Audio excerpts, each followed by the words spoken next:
Great. Thank you all for joining us in today's webinar. I think we're going to have some great information session here about resources that might not be as prominently known as some other resources. We've got a great lineup of folks here today to talk about mill levies. My name is Tim Dolan, and I'm with the Inclusive Housing Coalition, which is a Colorado-based nonprofit with a mission to increase housing for people with intellectual and developmental disabilities. We'll be your host today, along with our quarterly webinar series sponsor, Developmental Pathways. So we thank them. And with that, as you know, we are recording this today, and it will be available on the IHC website in a couple of days. So with that, I'm going to go ahead and stop sharing my screen, and we're going to invite Dina to go ahead and bring up her slides, and we'll get us going. Just as one housekeeping note here, we'll have three presentations, and then we will have time for a question and answer at the end. Please, I will be monitoring the chat, so please feel free to drop questions in the chat, but for kind of in-person questions, please hold those till the end. Thank you. Okay, Dina, if you want to go for it. All right, hello. And I'm assuming someone will jump out somehow and let me know if you're not hearing me. Sound worked earlier. So, hello, I'm Dinah Fry. I identify as she, her, and I have medium length brown hair with gray highlights and I wear glasses. I'm the Director of Community Engagement at Developmental Pathways, also referred to as DP if you hear me say that. I oversee our local programming, which is mostly made from Mill Levy. Developmental Pathways is the case management agency or the CMA for Arapahoe, Douglas, and Elbert counties. So today our time together is going to include just a little bit of general mill levy to start out the entire presentation here, and then I'll go into the details for Arapahoe and Douglas County mill levy, what the local programming looks like at DP, and then allow questions. That's at the end, as Tim had mentioned as well. So, the starting point here is what is a mill levy? So a mill levy is a local property tax approved by voters in a specific county. So mill comes from the Latin mille. Yes, I had to learn how to pronounce that for this, and so look that up. But it means 1,000. So 1 mill is $1 of tax for every $1,000 of assessed property value. Voters choose to tax themselves at a set rate to fund services for a specific population or purpose. For intellectual and developmental disabilities or delays, or IDD, mill levies allow counties to fund services beyond what state and Medicaid funding covers. This fills gaps, reaching people on wait lists and paying for things Medicaid is not able to reimburse for. Unlike state budget line items, a mill levy is a local voter-directed funding stream, which gives the community direct ownership of how services are funded. So as an example, if your home is assessed at $300,000, 1 mill costs you directly $300 a year in that mill levy tax towards your property tax. Not every county has a mill levy for IDD. It requires voters to approve it. In the Denver metro area, counties with an active intellectual and developmental disability delay mill levy include Adams, which is not specific IDD mill levy, but the county allocates property tax portion to IDD services and supports. The other counties that do have it, Arapahoe, Boulder, Denver, Douglas, and Jefferson. And if I'm missing any new ones, please jump in here if you know of any others. Since I represent Developmental Pathways or DP, I'm just going to share a little bit about specifics for the Arapahoe and Douglas County mills. Both Arapahoe County and Douglas County voters have approved mill levies specifically to fund services for people with IDD. The revenue collected is allocated to DP as the designated community-centered board for those counties. The amount DP receives each year varies based on assessed property values and mill levy rates set at the county level. And additionally, in Douglas County's mill levy structure includes a little bit of a holdback, so a portion of funds set aside and not distributed in the regular annual cycle to us. The holdback is reserved for their DD mill levy grant program, special projects or one-time needs that may arise, providing flexibility beyond standard mill levy programming. A couple examples of special project uses have included housing projects and additional DD mill grants. So just to give a little bit of transparency here, DP does not make these decisions unilaterally on how we use our mill levy. There's a structured community accountable process for allocating our mill levy funds. This starts with county commissioners. Both Arapahoe and Douglas County commissioners approve the overall use of mill levy funds for their respective counties. This ensures that elected officials in the community maintain some oversight. There's a county commissioner from each of Arapahoe and Douglas County on our board of directors. Additionally, our board has a mill levy committee, and this committee from the board includes both of those commissioners. The committee reviews needs, priorities, and funding proposals and makes recommendations on how dollars are allocated. So this two-layer process of committee recommendation and commissioner approval keeps the use of funds transparent and aligned with what people in these counties need. And then in addition, we present an annual report to the full boards of county commissioners for Douglas and Arapahoe. This is an opportunity for us to share impact, future cast, and hear from the commissioners on the needs and priorities of their communities. Then the amount that DP receive, it fluctuates year to year based on the property assessments and the mill rate. So in fiscal year 26, Arapahoe County was at $15.7 million and Douglas County was at $8.3 million. Both of those amounts, came to developmental pathways. Current figures are published in our annual mill levy report available at, you can see it there, but it's dpcolo.org/about-us/mill-levy/. So it's here. You'll get that afterwards if you want to take a look at that.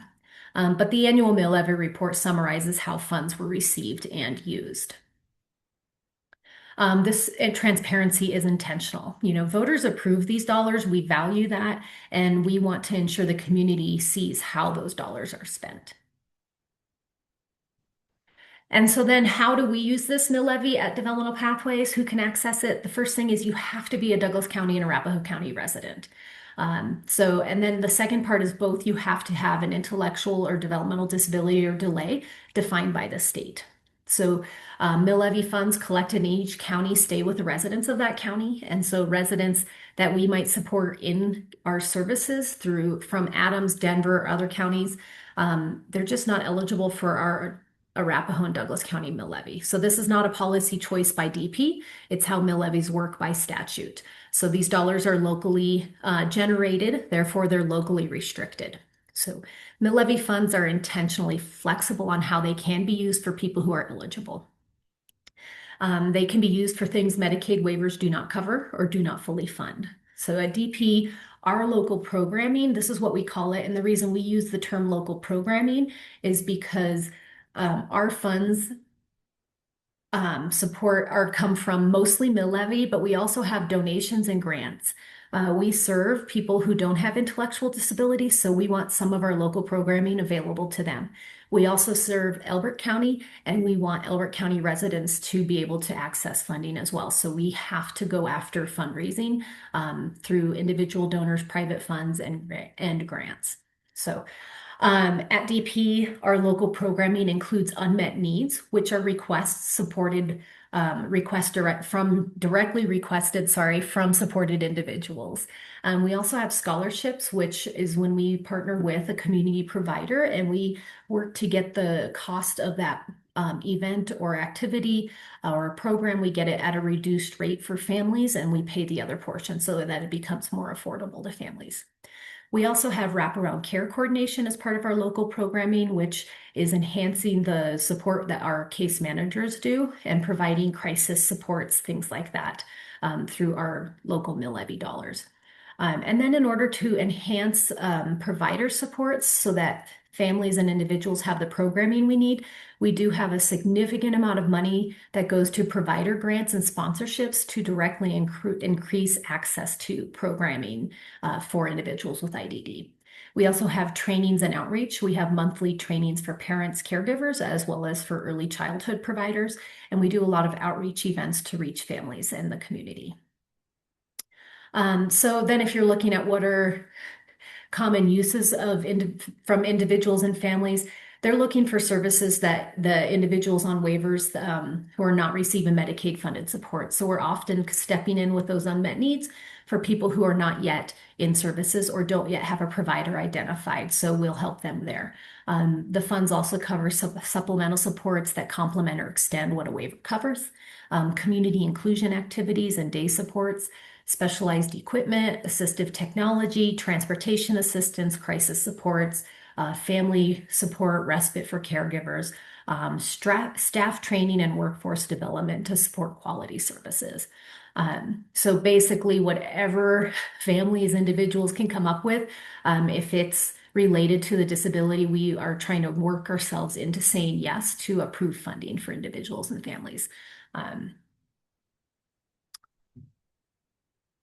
And then here, access is coordinated through our DP case management process. So a supported individual does not need to be on a Medicaid waiver to access mill levy funds. In fact, reaching people who are not on the waiver or not yet enrolled is one of the things in the core purposes of our mill levy, as we work to support them getting onto long-term care services. So case managers or service coordinators in early intervention work directly with individuals and families to identify the needs that the mill levy funds can address and then connect them to the available programming. Not all needs can be funded. And then because we do have annual budgets, priorities set through the committee process, but case managers can help families understand what is currently available. So for questions about eligibility or start a conversation, individuals and families should contact their DP case manager directly. That is the most efficient way to get started on making a request for funding. And then, connection and partnership is really key to everything we do. So we partner across so many different spaces. A few different things here. We rely on community partners to help make referrals and connect potentially eligible members. We partner with other agencies for things like housing, and then counties for Medicaid, et cetera. So we're not a provider. Per conflict-free case management, we can only provide case management services. So for funding and releasing of funding, we don't hold funding. We are a pass-through agency for services. And then we also partner with supported individuals and their families to make services happen. So the more that individuals that are in services with us participate, the better the outcomes are. So we really work to not assign things, but to work with families to connect them where their services are needed. If you have information or have more questions afterwards or want to look up any of our information, I highly recommend you check out our website, as well as our mill levy information, which is the dpcolo.org/about-us/mill levy. And that you're going to find a lot of information there. If you're looking more at, hey, what does this mean for me and my family? I would say take a look at the dpcolo.org/programs for the local programming page there. That's going to tell you the details of what you're eligible for, and then you can look there and then contact your case manager to start talking through, how do I do this? And if you have any questions, you're like, who do I go to? You can call our main line. Our main line will direct you to the right person. So thank you very much. I am going to pass it along to, I believe, Jordan is going That next. is correct. Thank you so much, Dina. Yeah. That was a great presentation. And I would invite presenters when they are completed with their presentation, if they want to go ahead and drop their contact information in the Mhm. chat, folks can just go ahead and Okay. and grab that. Next up is Jordan Mulholland from the city of Denver. Take it away, Jordan. All right, thanks, Dinah, for kicking us off. Um, and I believe I'm in presentation, but You are. okay, great. Thank you. Hello everyone. My name is Jordan Mulholland. My pronouns are she, her, and I am a program administrator at Denver Human Services with the IDEAS Mill Levy program. IDEAS stands for Intellectual and Developmental Disabilities, Equitable Access to Services. And the reason I'm here today is because our program we manage the mill levy dollars dedicated to Denver residents with IDD and developmental delay. We really do that through partnership with our community, and I'll speak more about that here shortly. Our funding was secured through a ballot measure back in 2003, thanks to generous Denver voters, about a margin of nearly 70% approved the funding. And so in order to honor the intention of the ballot measure, we have what's called a city ordinance and program rules that really dictate who is eligible to receive funding or to receive services through our funding. And so these two primary eligibility requirements are, first, a person must have a developmental delay or an IDD. And similar to what Dinah mentioned at DP, this can include folks who are seeking that IDD determination process with the case management agency. Denver's case management agency is Rocky Mountain Human Services, so I'll talk more about them here shortly as well. Also, a person must be a resident within the city and county of Denver. This can include folks who are undocumented and folks who are experiencing homelessness. So if someone doesn't have an address necessarily in Denver, as long as they're presenting in Denver, which could mean an example of they're residing in a shelter within the boundaries of Denver, they can also receive services through our funding. So how do we decide what to fund? The majority of our funds, we work with Denver's community-centered board and case management agency, Rocky Mountain Human Services. Again, very similar to Dinah, this is a partnership in which we work with them to really address the service gaps that aren't typically covered by Medicaid IDD waivers. Given that they are the only authorized agency within Denver County to determine IDD and to coordinate those Medicaid services, that is why we provide a significant bulk of our funding to Rocky Mountain Human Services. However, Denver's mill levy is rather unique compared to most mill levies in Colorado, where as of 2017, our city code changed, and now we are allowed to contract with other community partners outside of the CMA, really with the goal to expand our reach of these services to connect with folks who may not have been connected to the IDD system in the past, and to diversify our service offerings so that they're better meeting the needs of our community, and can go, into more diverse spaces and unique needs and things like that. And so we do, and I'll speak more of this briefly too, but we do funding opportunities for in a competitive award process outside of what we do with Rocky Mountain Human Services. But still, in order to decide that whatever we're funding is something that the community actually needs, we do a lot of stakeholder input and community engagement. This includes needs assessments. We've done quite a few broader needs assessments within Denver County, and to understand where the gaps are, how can we use these funds to fill these needs in a way that's mindful and efficient and effective. And then we also collect data from our program partners around what's working, what's not, how can we refine what we're already doing, or perhaps create new opportunities for services as well. And then we have an Ideas Advisory Council who makes recommendations to us, and I'll go into much more detail there as well.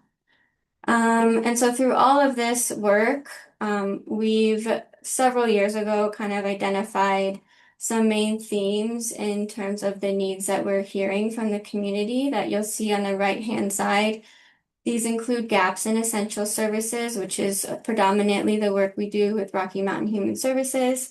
Why we're all here today with the Inclusive Housing Coalition, we also heard loud and clear that there is an accessibility and affordability gap for related to housing for people with IDD. And then inclusion, mostly around creating more spaces within Denver County where folks with IDD can feel like they belong and can feel empowered to be themselves and engage with folks with and without disabilities. Mental health, really speaking on folks who have an IED but also may have co-occurring mental health concerns as well, and understanding how we can provide effective and competent care for those folks. And then technology, creating more access to technology and support in utilizing technology in a way that can support them in meeting their needs and things like that.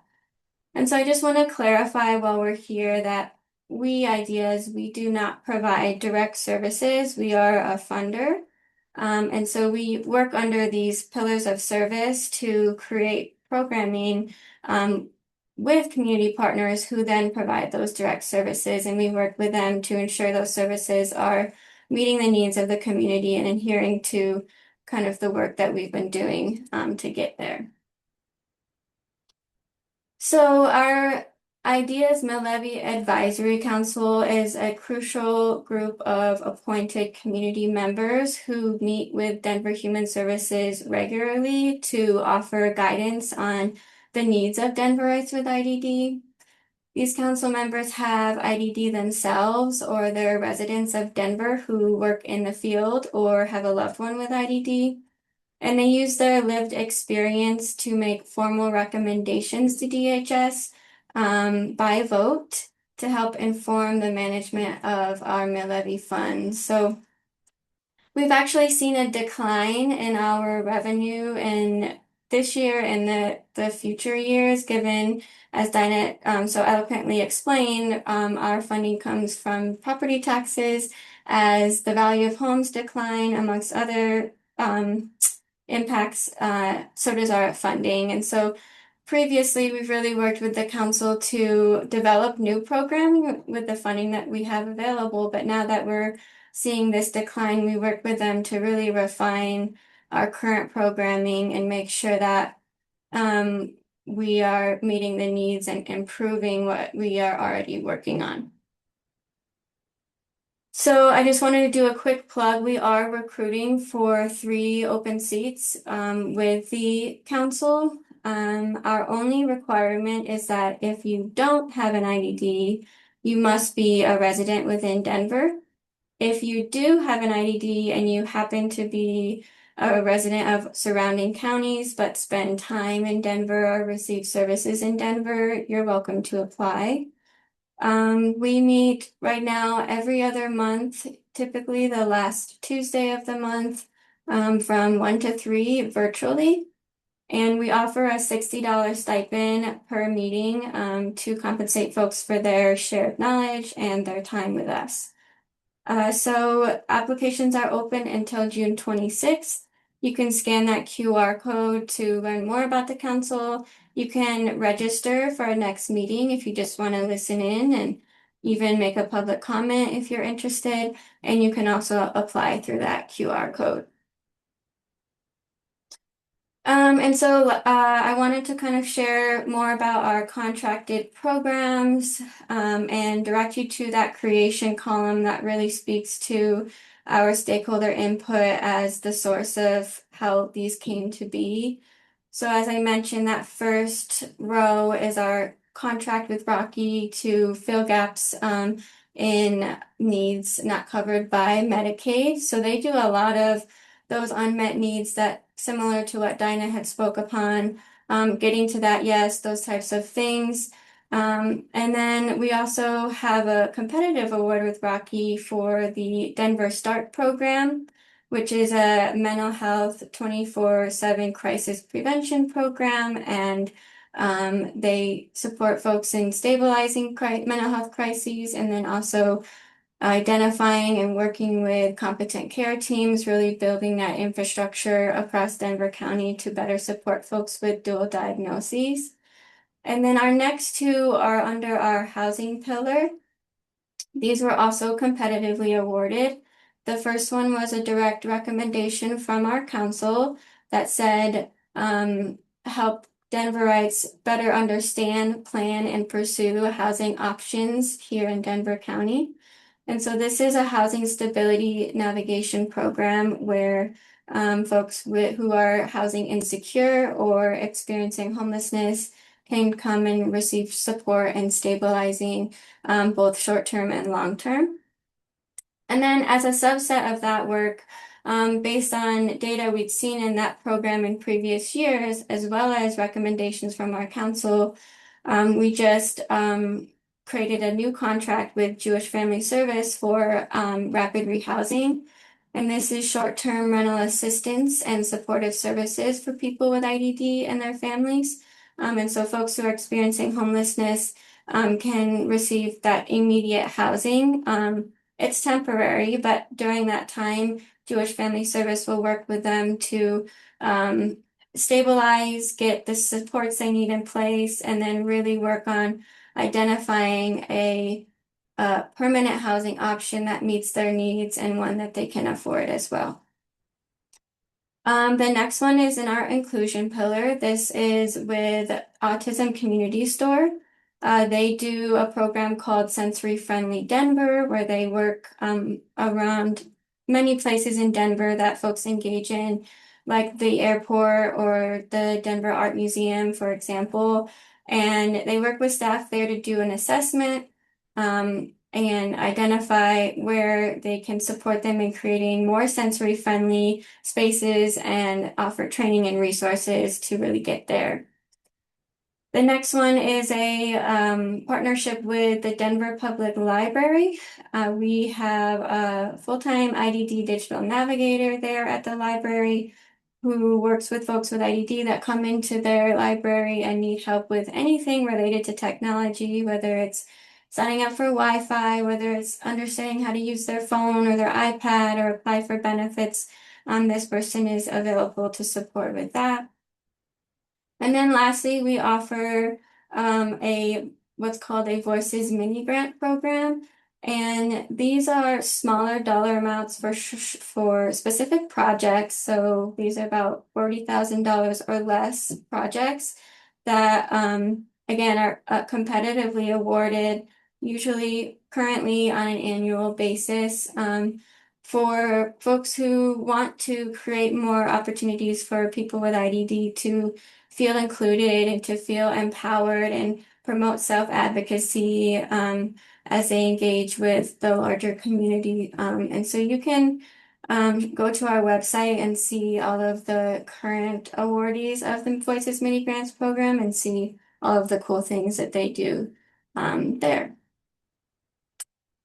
And then this is just a QR code that will direct you to our website. The link on the right, you can join our advisory council. You can email us at ideas, which is 2Ds, at denvergov.org, and we can get you on our email list. And then I just wanted to share our community impact report, which looks at the work we've done for almost the last decade to really get where we are now and all of the stakeholder input we've utilized to create some really unique programming for Denverites. So thank you so much, and that's all I have. All right. Thank you so much, Jordan. And bringing us home today will be Rebecca Seiden from Boulder County. Go ahead and switch your slides up. There we are.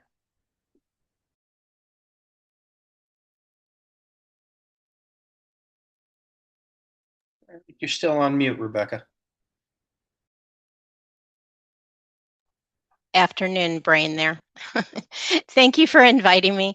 I'm Rebecca Seiden. I'm the IDD Mill Levy Program Coordinator and also the staff liaison for the IDD Mill Levy Advisory Council. I just wanted to talk a little bit about Boulder County's mill levy. Jordan and Dinah covered a lot of we have a lot of similarities and we have some differences. I get very excited about the mill levy because it does offer an opportunity to our residents with IDD, autism, and BI to really have additional services that are not covered by state and federal funding. So we can be innovative and creative with with those services. See if I can advance. There we go. It's a quick background is that Boulder County voters passed this ballot in 2002.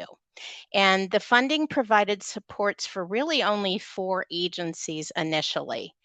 And then in about approximately 2024, we turned it more into a grant management program. This was a Health and Human Services property tax, which one mill was identified to serve people with IDD. This slide actually shows the definition that was used in the ballot measure and indicates our target population. We did define further in 2024 IDD, autism, and BI, which results in a disability with that person being in process or have qualified for a Medicaid waiver or disability benefit program in order to receive emergency funding. It also includes a person 22 and over of age with a brain injury acquired as an adult that results in a disability. Therefore, Boulder County does include people with a documented brain injury for its services and programs. Currently, Boulder County Human Services manages these funds. So Boulder County Housing and Human Services, we did switch our name to Boulder County Human Services, contracted to complete a Boulder County IDD needs assessment, and that was presented to Boulder County in 2019. You can see the priority needs on this slide that the assessment designated. So just to inform you, we feel like we need another needs assessment. It's been over 5 years, so we are currently working on putting out an RFP, referral for proposals, in order to get an updated needs assessment so that we can have, it can inform our future investments from 2027 on. So that should be coming out this year. So you can see that the needs assessment highlighted housing, case management and systems navigation, advocacy, mental health, self-advocacy, community engagement and social connectedness, community education and IDD awareness, and ongoing monitoring and evaluation. With the needs assessment, they recommended the development of the IDD Advisory Council. The other recommendation was to hire a position for staff liaison and also the IDD Mill Levy program coordinator. I was hired in 2019, and by January of 2020, the Boulder County Commissioners seated our first advisory council. There are 11 advisory council members, which make recommendations to the Board of County Commissioners for future investments for Boulder County residents with IDD, autism, and brain injury. You must be a resident of Boulder County in order to serve on this advisory council. We have a variety of people on this advisory council. We have people with lived experience, we have business members, and we have at-large community members that are interested in making Boulder County better for this population. So this is actually the exciting area for me, is what investments has Boulder County made and to make a difference in Boulder County. You know, as you all know, housing continues to be a major challenge, but it's also a very high need in Boulder County because we don't have an adequate inventory of accessible, affordable units for property. And the IDD Advisory Council recommended that Boulder County IDD participate in a neurodiverse housing summit. I'm sure most of you were at that. It was the inaugural neurodiverse housing summit. Thank you, Tim Dolan. And it occurred on October 28th, 2024. So this was really a collaboration with Inclusive Housing of Colorado, CHAFA, and Denver IDs, Denver Mill Levy, and also the Boulder IDD Mill Levy program. And it was actually quite a success. And we did address a lot of specific housing needs and challenges that are faced by our individuals with intellectual and developmental disabilities. In addition, Boulder County Human Services is going to be putting out a solicitation in 2026 for an IDD community housing needs assessment. So we're going to be putting out 2 needs assessments this year. This one will further inform future housing investments for Boulder County. Now, as you can see this slide, I'm very excited about this slide. This slide is a rendering of Willoughby Corners Phase 2A. The IDD Levy funded $10,000. It went for Desiree Kamika Galloway to go in and help our architects design the units and the building for 32 units for neurodiverse population. We also, the IDD Mill Levy, funded $2 million towards the construction and design of these 32 units. So we're very excited to announce that CHAFA approved our funding, and we should be breaking ground in the fall. So very excited that we can move on a little bit in Boulder County with a new housing project. The other exciting news is that in 2025, we put out a solicitation for housing navigation and residential support. We all know how difficult it is for our clients to navigate housing and then also just to sustain that stability in housing. Imagine won that award, and I just wanted to show you a slide. This is their continuum of care, and they will be supporting residents with finding appropriate housing, but also in sustaining that housing. They are working directly with All Roads, which is a which is a homeless shelter, and Boulder Housing Partners. They're working in conjunction with many people within Boulder County in order to find this housing. So we're very excited that that's being offered as well. One of the recommendations that I am probably the most proud of, which happened early on in 2022, was the systems navigation position. We all know that there are a lot of significant challenges and barriers for families and individuals to access the necessary services that they need. So in 2022, we put out an RFP, referral for proposal, and awarded it to Elevated Communities here in Boulder County in order to provide a systems navigation position. In 2025, we actually moved that contract to A&I Avenues, the case management agency, as it made more sense as a continuum of care within A&I's case management division. So they currently are working on the systems navigation role. They guide individuals and families through that maze of services, and they ensure that they all have the support that they need in order to live as independently as possible. In order to create a further continuum, we actually developed a transitional case manager position that works in between the systems navigation position and when people move on to case management, so that during that disability determination, they have somebody they can talk to and that can keep track of them and possibly help with funding that is needed prior to being able to get Medicaid funding. You can see here that the systems navigator, we really have increased our communities of color. As far as the referrals, we also saw a rising trend in 18 to 24 and then the 25 to 54 age groups, and also homeless. We work significantly with the homeless community and the homeless agencies in order to make sure that people are being enrolled into services. And the most used services, of course, are Imagine, which is a PASA here, A&I Avenues, Medicaid, housing vouchers, SNAP, long-term care, and also employment with DVR. Improving mental health services for people with IDD, brain injury, and autism is another really important critical area of focus for Boulder County. This includes enhancing access to qualified providers and also a health workforce. We know that that's been deteriorating in recent years, and we're hoping that with necessary training and development that we can effectively serve the dually diagnosed. So we had provided with grant funding through our RAY CCHA training that was led by Oliver Behavioral Consultants. And that training specifically addressed the behavioral and mental health needs of children and adults in Boulder County.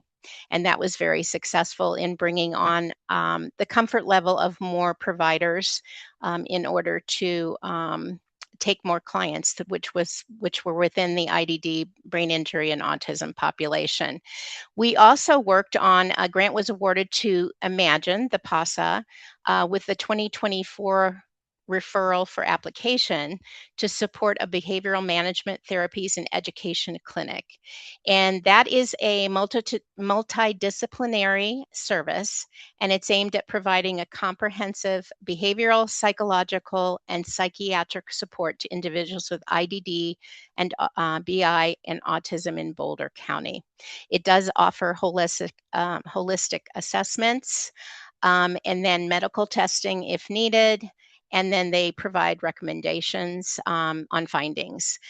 In addition to the behavioral clinic, Imagine will continue to offer their mental health and dual diagnosis, which includes psychiatry services that also enhance the delivery of mental health services to individuals living with dual diagnosis. I'm also really pleased to announce that with Imagine's clinic, we have been able to increase our assessments of persons with brain injury within Boulder County and have been able to lead them on to services that they drastically need in order to live as independently as possible. The council, we continue to work on the development of a solicitation that will bring a wraparound program into Boulder County, very similar to START, that would support people with dual diagnosis. One of the areas also that is of high importance to us is case management. What do we do with case management? How do we support it? So we do support A&I Avenues with approximately $3.2 million a year. That A&I Avenues is the designated single entry point for 2024. So as you can see, we support case management agency functions. We have emergency situations. They developed a crisis manager position there that takes referrals from clients for unmet needs, emergency situations, and emergency placements. We also support the Family Support Services program. And A&I Avenues has a wonderful autism spectrum disorder program, and we support that as well. Those are for people with autism that will not qualify for waiver funding. We also have started we have increased case management ability. We've increased positions to a case manager 1 and a case manager 2 in order that there's a professional development at A&I Avenues, but it also provides lower case management numbers, and they take on the more difficult cases at A&I Avenues. I'm really pleased to say that I think most of the time our positions that are funded through Boulder County are actually always filled. And so that does make me happy moving on that we've been able to create a real continuum of care there. As far as inclusion and community engagement, we know what happened during COVID. So in 2024, we put out our first RFA, and that was to increase direct service access, social activities, and recreational activities. And we put approximately $3.2 million more into the community to increase those activities. With our 2025 RFA, we've increased opportunities for social, recreational, and direct service access as well, things that are not covered by Medicaid, state, and federal funding. And we really did make an intentional to look at early childhood services and community of color services. So currently, we're investing approximately $8 million into the Boulder County community for services and programs for people with IDD, autism, and BI. So I just wanted to kind of end on thank you for your presentations, Jordan and Dinah. I was able to kind of just not have to go through the mill levy part. I think this is exciting work that we all do. I think there's such a benefit to having an IDD mill levy in your county because it does offer dollars, especially at this time when dollars are going down. and funding is going down. We don't know where it's going. This is really an opportunity for the county to invest in their community. And so with that, I will stop sharing, Tim, and thank you so much. And please feel free to contact me if you have any questions. Thanks so much, Rebecca, and thanks to the entire panel. We do have a few minutes left for questions and comments. So if somebody would like to uh, go ahead and ask a question, please come off mute and go ahead and do that. I'm also monitoring the chat, but I'm not necessarily seeing anything in the chat. The one question was answered. If there is anybody who would like to go ahead and ask a question. Oh, here we are. Go ahead, Marilyn.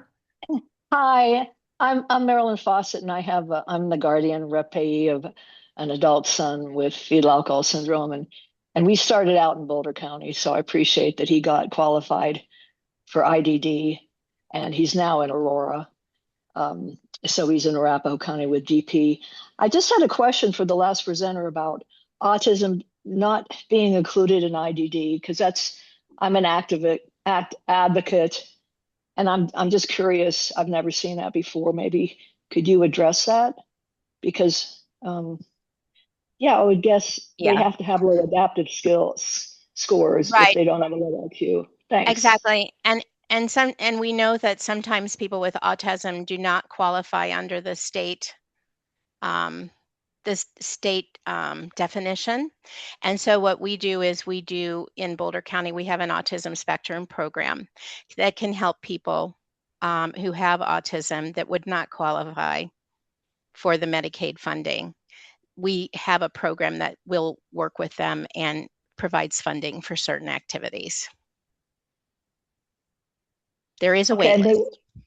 So they would qualify. They don't have low adaptive skills or IQ.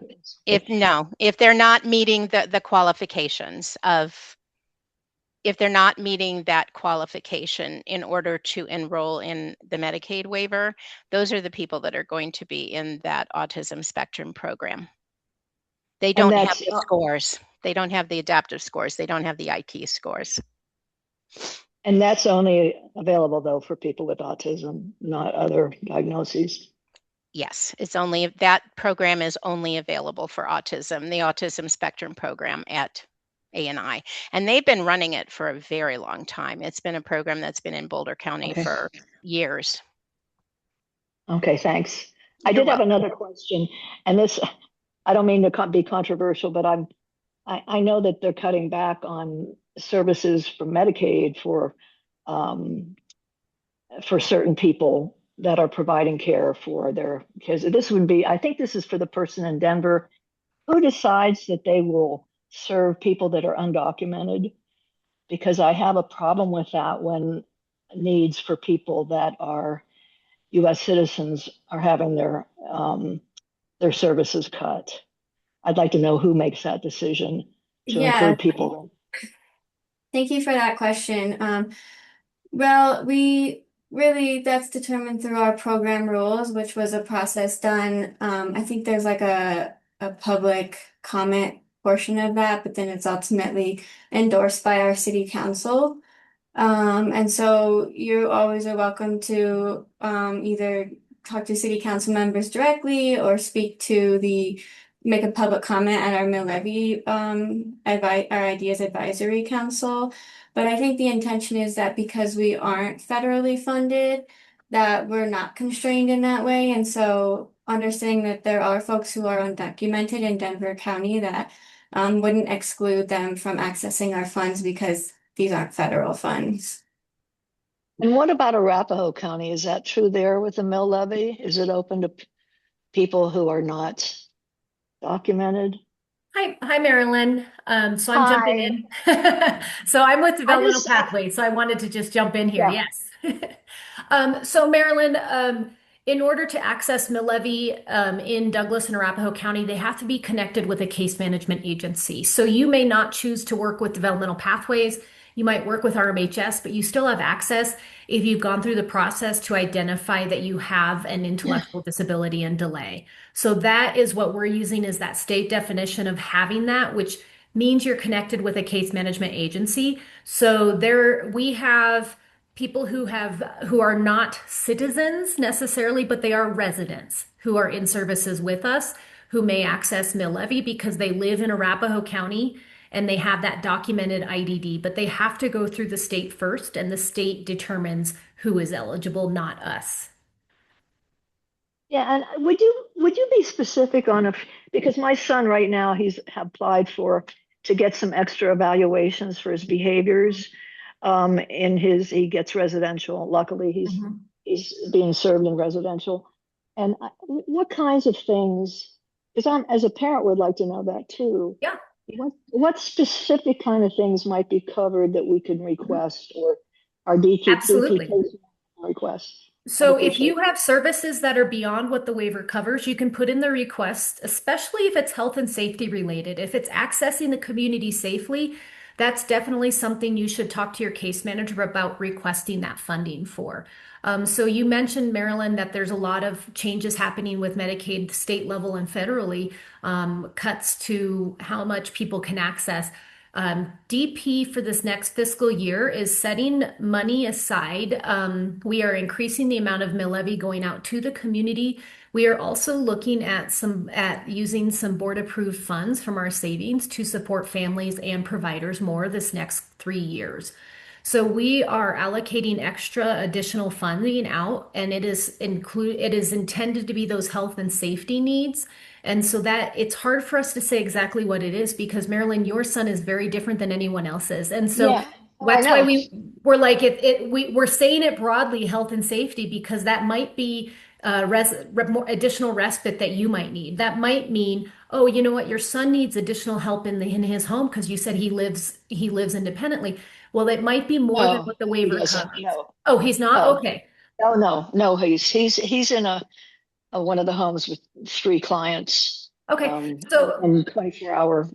yeah, Um, but I would recommend you talk to his case manager and just say like, can we talk about some additional supports he might need to access the community, to learn how to travel safely or anything like that that might help him just be more integrated into the community or supports to keep safe. We do cover beyond behavioral from behavior services for adults drops off a lot until you're age 18, you can access a lot more behavioral support. Once you turn that 18, once you get into the adult waiver, so it might be when you're 21, it makes it harder. And so we do cover those supports as needed. And so it's not like every person gets to have an additional 10 hours of behavior supports a week. It's really based on that individual. And one individual might need 6 months for 2 hours a week. One might need one-on-one extra support every day. And so that's why we do recommend that you go and talk to your case manager to find out specifically what would his needs be, and let's get that request submitted. does this all? I mean, this not. Does it cover? Say he's doing Special Olympics and needs Yep. special clothing, Yes. or he'd love to go fishing. He takes. Yep. Oh, Marilyn, I lost your sound, your Yeah. volume. I lost that. But yes, we do cover recreational requests as well, Marilyn. So we do have recreational funding available also. And is the mill levy completely used just every year? So over the last couple of years, we did not fully use it, which is why we had that savings. Last year, we looked at what was going to be happening, and rather than trying to spend down the mill levy that was remaining, we were like, let's wait and see. And we talked to our commissioners about it ahead. And so we do have some funding from the last year and the year before that's what we're going to be spending this next year. When I said we have some savings that is additional funding, that's what I'm talking about. Is we looked and anticipated a challenging few years and said let's hold off and use extra funding then. Can any of that be, and just one last question, Mhm. can any of that be used to pay for case managers? Because we've been without case managers for long periods of time. And maybe they need more, you need more, to pay them more or something, because Mhm. that's a real issue to Yeah. not have a case manager with DP. It is. And so, Marilyn, like, you see my contact information, like, let's talk offline specifically about your case manager needs. And also, I do want to say Developmental Pathways has invested in turnover and really addressing turnover and staff Yeah. retention. And we've invested time, energy, and money in that in the last couple of years. But we really have been working on it, looking at training to retain case managers that are high Good. quality case managers. So we're working on it. And I do want to give a little bit of news. We have seen our turnover rates significantly drop in the last 6 months. So the things we've been putting our time and energy to it has been improving, and we're hoping to see that continue on into the next, into the future. Like, we don't want to see it drop again, but we are excited to see the last 6 months has had significant changes in our turnover. And that's great because we've had really good case managers and then they leave. And then we have, I mean, to have nobody. So Yeah. thanks so much. Yeah, I Yep. appreciate it. Thank you No for your problem. But reach questions, out, Marilyn, Marilyn. and the discussion. That was terrific. We do have about 2 minutes left. I am still monitoring the chat. Rebecca did mention that turnover has consistently been an issue throughout Colorado, so underscoring that thought. If we've got just a minute or two left here, if anybody has any comment they would like to make or a question, now would be the time. Okay, seeing nothing, I'm going to go ahead and adjourn us for today. I want to thank our panel so much. Please, let's have a hand clap for our panel. They were terrific. Thanks so much to everybody, and thank you for joining us today on our quarterly webinar series. Thanks to Developmental Pathways for sponsoring us, and have a great rest of your day. Thank you all.